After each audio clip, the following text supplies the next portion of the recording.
Hello दोस्तों, आप सभी का स्वागत है आपके अपने आजाद ग्लोबल इंस्टीट्यूट यूट्यूब चैनल पर। जैसे कि आप सभी को पता है कि डेली की तरह इस क्लास में करंट अफेयर्स के 10 क्वेश्चन पढ़ने वाले हैं, जो प्रश्न सभी परीक्षाओं के लिए अति महत्वपूर्ण है। तो चलिए आज की क्लास एक मोटिवेशन कोट के बाद शुरू करते हैं। तो आज का मोटिवेशन कोट है कि बदल जाओ वक्त के साथ या वक्त बदलना सीखो। कि बदल जाओ वक्त के साथ या वक्त बदलना सीखो, मजबूरियों को मत कोसो, क्योंकि हर हाल में चलना सीखो। तो चलिए आज की क्लास शुरू करते हैं। आज की क्लास का पहला क्वेश्चन रहेगा कि हाल ही में हाल ही में तमिलनाडु के कुंडलकुलम परमाणु संयंत्र के लिए 1000 मेगावाट की छठी और अंतिम इकाई का निर्यात किसने किया है? तो अभी हाल ही में 1000 मेगावाट की छठी और अंतिम इकाई को निर्यात करने वाला कौन सा देश है? और रूस है। तो अभी कुंडनकुलम परमाणु संयंत्र तमिलनाडु के लिए रूस ने अंतिम 1000 मेगावाट की छठी अंतिम इकाई का निर्यात किया गया है। यह इंडिया और रसिया के संयुक्त स्थापित किया जा रहा है। तो यह इंडिया और रूस के द्वारा संयुक्त मिलकर इसे स्थापित किया जा रहा है। इसमें 1000 मेगावाट की 6 इकाइयां शुरू की गई, स्थापित करने की योजना थी, जिसमें से यह 1988 से शुरू किया गया था, जिसमें 5 इकाइयां स्थापित की जा चुकी हैं और अभी हाल ही में अंतिम यानी छठी इकाई के उपकरण भी रूस ने निर्यात की घोषणा कर दी है, वहां से निर्यात कर दिया गया है, जिसके उपकरण का वजन 320 टन वजन है। तो इसको रूस से इंडिया के लिए भेज दिया गया है। तो इसका छठी इकाई कितनी है? 1000 मेगावाट की बनने जा रही है। और ठीक है यार, इससे किसकी सहायता से बनने जा रही है? यार रूस की रोसोटॉम कंपनी है, रूस की है। तो इसको भी ध्यान रखना है कि रूस की तरफ से कौन सी कंपनी है इसमें? तो रोसोटॉम कंपनी है। और इसे प्रेशराइज्ड हैवी वाटर परमाणु रिएक्टर बनाया जाएगा। तो ठीक है, और भी परमाणु रिएक्टर के बारे में देख लेते हैं, जैसे कि है कुंडलकुलम और कल्पक्कम। तो यह कुंडलकुलम कल्पक्कम तमिलनाडु में स्थित है। यह कहाँ पे? तमिलनाडु में स्थित है। और नरोडा यह उत्तर प्रदेश में स्थित है। काकरापार गुजरात में स्थित है। तारापुर महाराष्ट्र में स्थित है। और रावत भाटा राजस्थान से संबंधित है। और केगा यह कर्नाटक में स्थित है। तो चलिए नेक्स्ट क्वेश्चन पे चलते हैं। Question number 2। तो हाल ही में महिला अंतर्राष्ट्रीय वनडे में 70 गेंदों में देश के लिए सबसे तेज शतक लगाने की उपलब्धि किसने हासिल की है? तो अभी हाल ही में सबसे तेज शतक लगाने की उपलब्धि किसने हासिल की है? तो यह स्मृति मंदाना है। अभी हाल ही में स्मृति मंदाना ने 70 गेंदों में सबसे तेज शतक लगाया है। तो यह स्मृति मंदाना ने 70 गेंदों में शतक लगाया है। यह वनडे इतिहास में सबसे तेज शतक होने वाला है। जो भारतीय महिला कौन है? स्मृति मंदाना है। यह आयरलैंड के खिलाफ लगाया गया शतक है। यह किसके खिलाफ लगाया है? आयरलैंड के खिलाफ लगाया गया है। यह 10 वनडे शतक लगाने वाली भी पहली भारतीय महिला कौन है? तो वह स्मृति मंदाना। इसका आंसर हो जाएगा स्मृति मंदाना। और भारत और सर्वोच्च स्कोर बनाने वाली भी स्मृति मंदाना है, जिनके सर्वोच्च स्कोर कितना है? 435 रन है। और भारत की सबसे बड़ी जीत यानी 304 रनों से जीत हुई है इसमें। तो यह सबसे बड़ी जीत मानी जाएगी। चलिए नेक्स्ट क्वेश्चन पे चलते हैं। Question number 3। तो इस क्वेश्चन में है कि हाल ही में ईरान ने किसे अपनी भविष्य की राजधानी के रूप में अपनाने की घोषणा की है? तो अभी हाल ही में ईरान ने अपनी भविष्य में राजधानी अपनाने की घोषणा कर दी गई है। यह कौन सा स्थान है? मकरान। यह ईरान का ही स्थान है जहां पर इसको अब भविष्य में यह राजधानी बनाएगा ईरान। ईरान की अभी वर्तमान में राजधानी क्या है यह देख लेते हैं। जैसे कि तेहरान अभी इसकी वर्तमान राजधानी है। तो इसको चेंज करने की बात कही है ईरान ने, जिसे भविष्य में दक्षिणी मकरान को राजधानी बनाएगा। तो यह क्यों बनाएगा इसके कारण भी देख लेते हैं। जैसे कि वायु प्रदूषण, तो यह तेहरान स्थान है जो इसकी अभी वर्तमान में राजधानी है, यहाँ पर वायु प्रदूषण अधिक है, तो इस कार्ड से इसे चेंज करने जा रहा है। और दूसरा कार्ड देख सकते हैं जो पानी की कमी भी है, तो यहाँ तेहरान में पानी की कमी की वजह से भी इसे चेंज करने जा रहा है। और तीसरा रीजन है यहाँ का कि ओमान की खाड़ी हार्मुज जल संधि के पास में मकरान स्थित है। तो यहाँ पे मकरान सिटी है जो वहां पर ओमान की खाड़ी के पास में स्थित है, और हार्मुज जल संधि भी पास में ही है। और यहीं पर मकरान तट पर चाबहार बंदरगाह पोर्ट भी स्थित है। इस कारण से यह भविष्य की मकरान राजधानी को घोषित कर किया गया है। तो चलिए नेक्स्ट क्वेश्चन पे चलते हैं। Question number 4। हाल ही में केंद्र सरकार ने किसकी अध्यक्षता में परमाणु ऊर्जा आयोग का पुनर्गठन किया है? तो हाल ही में केंद्र सरकार ने किसकी अध्यक्षता में परमाणु ऊर्जा आयोग का पुनर्गठन किया है? तो यह अजीत कुमार मोहंती की अध्यक्षता में पुनर्गठन किया गया है। तो इसका आंसर हो जाएगा अजीत कुमार मोहंती। चलिए आगे देखते हैं, जैसे कि है परमाणु ऊर्जा आयोग। तो परमाणु ऊर्जा का पुनर्गठन किया गया है इसकी किसकी अध्यक्षता में? अजीत कुमार मोहंती की अध्यक्षता में। और इसके सदस्य यानी से टीबी सोमनाथ भी हैं इसके मेंबर, यह कैबिनेट सचिव के पद पर हैं।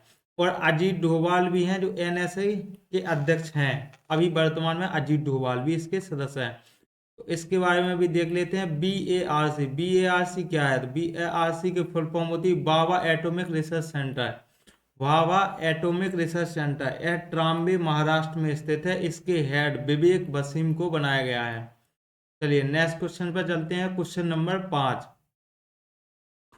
हाल ही में लार्सन एंड टुब्रो शिपयार्ड ने भारतीय नौसेना के दूसरे बहुउद्देशीय पोत उत्कर्ष को कहाँ लॉन्च किया गया है? तो अभी उत्कर्ष को कहाँ पर लॉन्च किया गया है? चेन्नई में लॉन्च किया गया है। ऐसे 4 शिप हैं, जो चारों शिपों के बारे में देख लेते हैं। पहले देखते हैं जैसे INS उत्कर्ष।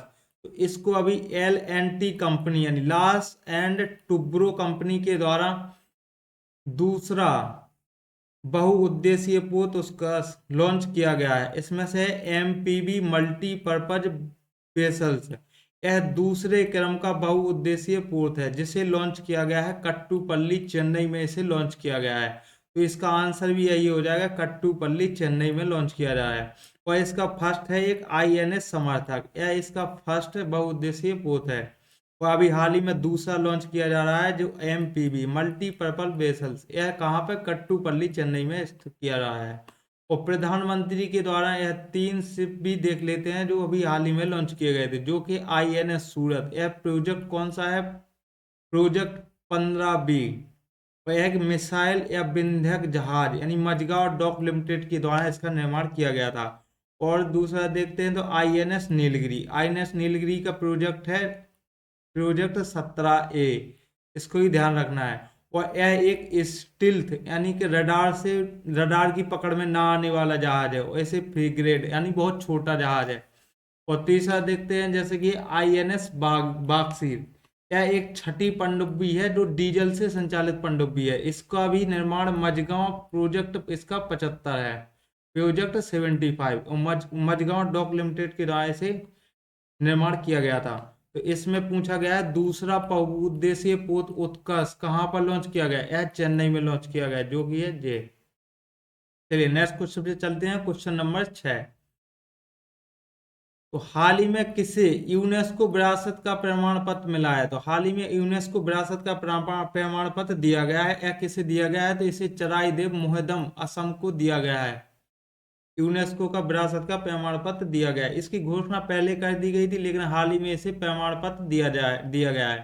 यह यूनेस्को के बारे में देख लेते हैं। यह एक विश्व धरोहर स्थल की घोषणा करता है। इसके फर्स्ट स्थान पर जैसे इटली में 60 साइटें हैं यूनेस्को की, जो पहले स्थान पर है। इंडिया में हाल ही में 43 साइटें हो चुकी हैं। और 43वीं साइट कौन सी बनाई गई है? वो है मोहदम है। तो इसमें 43 साइट इंडिया की कौन कौन सी? जैसे कि 7 प्राकृतिक हैं, 35 सांस्कृतिक हैं और एक मिक्स साइट भी स्थित है। टोटल मिला के 43 साइटें हैं। और 43वीं मोहदम यानी इसको अभी हाल ही में प्रमाण पत्र भी दिया गया है। और 43 में याद रखना है कि मोहदम है। और यह मोहदम उत्तर पूर्व की पहली सांस्कृतिक धरोहर है। यह भी ध्यान रखना है कि पहली सांस्कृतिक धरोहर है। चलिए और भी देख लेते हैं इससे रिलेटेड क्वेश्चन कौन कौन से। जैसे 42वीं यूनेस्को विश्व धरोहर में 42 में कौन सा शामिल की गई थी? तो 42वें क्रम की कौन सी है? इंडिया की होयसल, यह कर्नाटक में स्थित है। और 41 में शांति निकेतन, यह पश्चिम बंगाल में स्थित है। और 40वें नंबर की कौन सी है? जो धौलावीरा, जो गुजरात में स्थित है। 39 में रामप्पा मंदिर को शामिल किया गया था, यह तेलंगाना का मंदिर है रामप्पा मंदिर। इसको ध्यान रखना है। चलिए नेक्स्ट क्वेश्चन पे चलते हैं। Question number 7। इसे मवेशियों से संबंधित कनुप्पा महोत्सव कहाँ प्रारंभ हुआ है? तो मवेशियों से संबंधित यह महोत्सव है जिसका नाम है कनुप्पा महोत्सव। यह कहाँ पर किया जाता है? यह तेलंगाना का महोत्सव है। तो कनुप्पा महोत्सव मवेशियों से संबंधित है। यह तेलंगाना का एक महोत्सव है जो 16 जनवरी को स्टार्ट किया जाता है। इसमें मवेशी एंड कृषि उपकरण की पूजा की जाती है। और इसके बोड़ा त्योहार, एक त्योहार के बारे में और देखते हैं, जैसे कि इसका नाम है कि बोड़ा त्योहार, यह माधो त्योहार के नाम से भी जाना जाता है। बोड़ा त्योहार को, यह किस राज्य का त्योहार है, तो यह हिमाचल प्रदेश का त्योहार है। यह एक हट्टी जनजातियों के द्वारा मनाया जाता है। हट्टी जनजाति कहाँ पाई जाती है, हिमाचल प्रदेश में, और यही हट्टी जनजातियों के द्वारा बोड़ा त्योहार मनाया मनाया जाता है। तो इसका आंसर हो जाएगा कनुपा महोत्सव कहाँ का, तेलंगाना का है। चलिए नेक्स्ट क्वेश्चन पे चलते हैं, क्वेश्चन नंबर 8। तो इस क्वेश्चन में होगा कि हाल ही में ICAR NBAGR हरियाणा से स्वदेशी नस्ल की मान्यता प्राप्त करने वाले गड्डी कुत्ते का संबंध किससे है। तो अभी हाल ही में इस कुत्ते का संबंध बताया गया है, इसका नाम है गड्डी कुत्ते।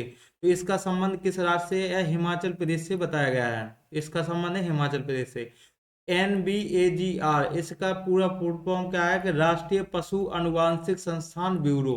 तो इसका हेडक्वार्टर करनाल हरियाणा में स्थित है। इसका करनाल के हरियाणा में इसका हेडक्वार्टर स्थित है।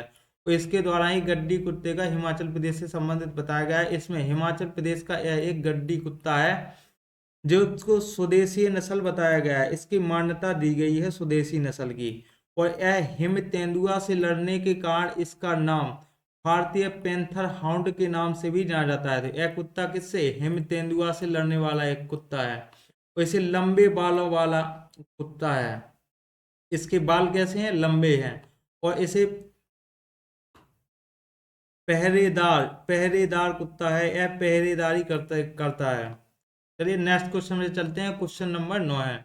तो हाल ही में प्रधानमंत्री कृषि सिंचाई योजना के तहत 56 नई वाटर शेड विकास परियोजना का स्वीकृति किसने दी है। तो अभी हाल ही में वाटर शेड विकास परियोजना की स्वीकृति दी गई है। तो यह किस मंत्रालय के द्वारा दी गई है, ग्रामीण विकास मंत्रालय के द्वारा स्वीकृति मिल गई है। इसे PM किसान सिंचाई योजना, PMKSY, इसके पूरी फुल फॉर्म है PM किसान सिंचाई योजना। तो इसकी ग्रामीण विकास मंत्रालय के द्वारा इसे मंजूरी दी गई है। इसमें 56 नई वाटर शेड परियोजनाओं को मंजूरी भी मिल गई है। तो जिसमें 10 राज्यों में मंजूरी प्रदान किया गया है। 10 राज्य कौन कौन से हैं, ये राज्य देख लेते हैं। जैसे कि यह एक पहला है मध्य प्रदेश, राजस्थान, असम, कर्नाटक, उड़ीसा, तमिलनाडु और हिमाचल प्रदेश, उत्तराखंड, सिक्किम, नागालैंड। इसमें बिहार, उत्तर प्रदेश शामिल नहीं है। यह 10 राज्य कौन कौन से हैं देख लिए होंगे। तो चलिए इसमें इसके योजना को चलाया गया क्योंकि वर्षा का जल संचित करने के लिए इस योजना को चलाया गया। और 2 से 8 लाख हेक्टेयर बंजर भूमि है, तो इसके लिए भी इसको चलाया गया है। चलिए नेक्स्ट क्वेश्चन पे चलते हैं, क्वेश्चन नंबर 10। तो हाल ही में डॉक्टर KM चौहान की पुस्तक पार्लियामेंट्स पावर फंक्शंस एंड प्रेविलेंस का विमोचन किसने किया है। तो इस पुस्तक का विमोचन करने वाले कौन है, जगदीश धनखड़ हैं।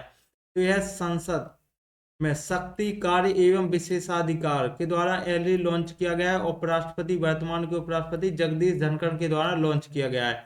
और इसके लेखक कौन है, इसका हिंदी में, और इसकी पुस्तक के लेखक हैं BS चौहान के द्वारा यह पुस्तक लिखी गई है। और इसको लॉन्च किया गया जगदीश धनखड़ के द्वारा। इसे सांसद विशेषाधिकार के बारे में किस आर्टिकल में कहा गया है संविधान में, इसको भी ध्यान रखना है। तो यह आर्टिकल 105 में कहा गया है सांसद के विशेषाधिकार के बारे में। और आर्टिकल 79 में कहा गया कि संसद के 2 सदन होंगे और इसके 3 अंग होंगे। तो संसद में कितने अंग शामिल है, 3 अंग शामिल है। कौन कौन से अंग होते हैं, तो राज्यसभा, लोकसभा और प्रेसिडेंट यानी राष्ट्रपति भी इसके अंग माने जाते हैं। तो चलिए आज की क्लास यहीं पर समाप्त करते हैं। आई होप कि आप सभी को यह क्लास पसंद आई होगी। तो वीडियो को लाइक करें और ऐसे ही लगातार डेली करंट अफेयर्स की वीडियो देखने के लिए चैनल को सब्सक्राइब करें और बेल आइकन दबाना ना भूलें। तो चलिए आज के लिए इतना ही।